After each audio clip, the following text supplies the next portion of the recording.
मैं अभय सर का रुख करूंगी, लेकिन उससे पहले बड़ी खबर आ रही है अमेठी रायबरेली पर। कांग्रेस के सस्पेंस के बीच दिल्ली में कांग्रेस पार्टी को झटका लगा है। कांग्रेस के दो पूर्व विधायकों ने कांग्रेस से इस्तीफा दे दिया है। पूर्व विधायक नसीब सिंह और नीरज बसोया दोनों ने पार्टी की प्राइमरी मेंबरशिप से त्याग पत्र दे दिया है। तो दिल्ली में एक के बाद एक नेताओं का कांग्रेस से यूं छिटकना, ये नाराजगी कांग्रेस नेताओं की दिल्ली से सामने आ रही है। और अब ये दो नेताओं के नाम जो सामने आए हैं, जिसमें एक नसीब सिंह है, दूसरे नीरज बसोया हैं, पूर्व विधायक, इन्होंने पार्टी की प्राइमरी मेंबरशिप से ही त्याग पत्र दे दिया है।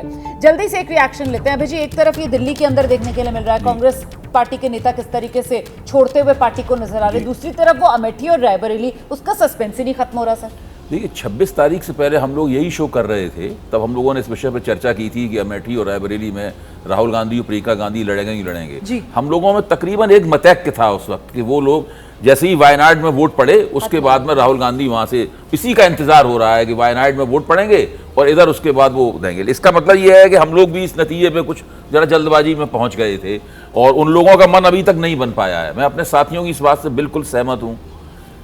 अमेठी और रायबरेली में कांग्रेस जीते या हारे, उसको वहां से अगर उसे अपना हित चाहिए, अगर उसे अपनी राजनीति को आगे बढ़ाना है, कोई वापसी करनी है, तो उनको वहां से चुनाव लड़ना ही चाहिए। अगर वो चुनाव लड़ने से हिचकते हैं या इनकार करते हैं, किसी और को उतारते हैं मैदान में, तो इससे उन्हें जो लाभ हो सकता है, चुनाव लड़ने वाला लाभ, उससे वो पूरी तरीके से अपने आप को और अपनी पार्टी को वंचित कर दें। जहां तक दिल्ली का सवाल है, दिल्ली पर आएंगे, पहले अमेठी रायबरेली में जरा ग्राउंड पर लेकर चलती हूँ दर्शकों को। हमारे साथ हमारे सहयोगी अभिषेक उपाध्याय इस वक्त मौजूद हैं। जरा जानते हैं अभिषेक से, रायबरेली में आप मौजूद हैं, वहां पर कांग्रेस के खेमे से किस तरीके की खबर सामने निकल कर आ रही है, क्या कह रहा है एक आम कांग्रेसी कार्यकर्ता? अभिषेक।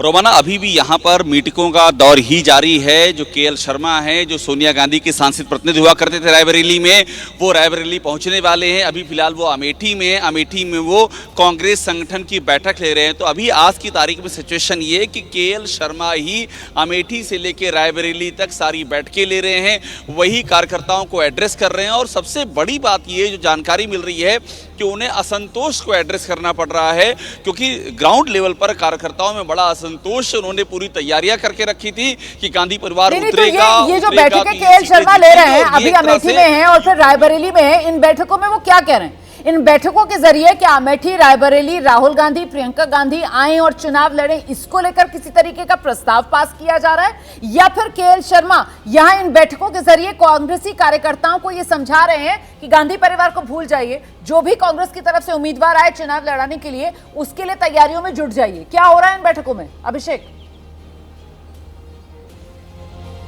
रोबना, हमारी जानकारी है कि केएल शर्मा यहाँ पर गांधी परिवार का संदेश लेकर के आए हैं और उनका संदेश यही है कि कार्यकर्ता जुट जाएं, इन दोनों ही सीटों पर कांग्रेस को जिताना है और बाकी जल्दी ही फैसले से अवगत करा दिया जाएगा। इतनी बातें ही वो रख रहे हैं। लेकिन मैं बड़ी दिलचस्प बात आपको बताने जा रहा हूँ।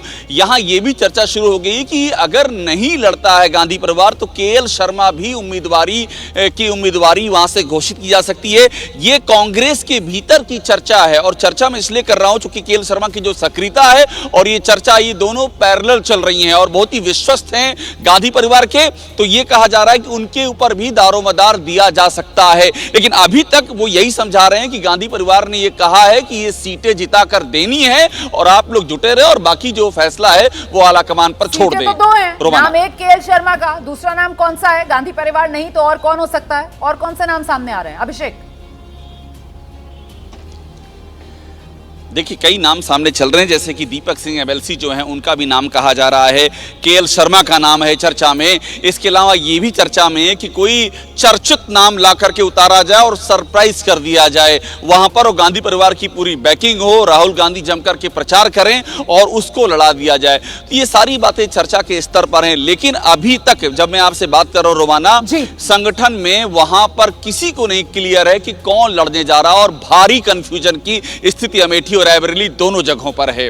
ठीक है रोमाना, नजर बना कर रखिए, जैसे ही कोई और अपडेट होगा फौरन आपके पास लौटूंगी। प्रदीप जी, ये जो बात यहाँ पर अभिषेक उपाध्याय बता रहे हैं कि साहब नाम बहुत हैं और एक कयास ये भी लगाया जा रहा है किसी चर्चित नाम को ले आया जाए और फिर राहुल गांधी जमकर प्रचार कर दें, ये स्ट्रेटेजी हो सकती है क्या कांग्रेस पार्टी की? नहीं, मैंने जो शुरू में बात कही फिर कहूँगा कि अमेठी रायबरेली गांधी परिवार के अलावा कोई कांग्रेस का नेता जीत जाए उसका वो इम्पैक्ट नहीं होगा जो गांधी परिवार का कोई सदस्य लड़े और हार भी जाए।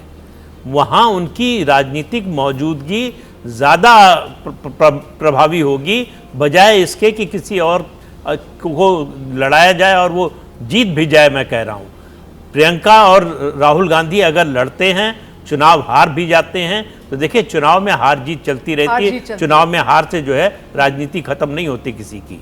लेकिन अगर आप हारने से डर जाएं तो उसका मैसेज अलग जाता है। बिल्कुल। अभी जो मैसेज जा रहा है, संदेश जा रहा है कि लड़ने की हिम्मत नहीं जुटा पा रहे हैं क्योंकि जो है उनको डर है कि हार जाएंगे।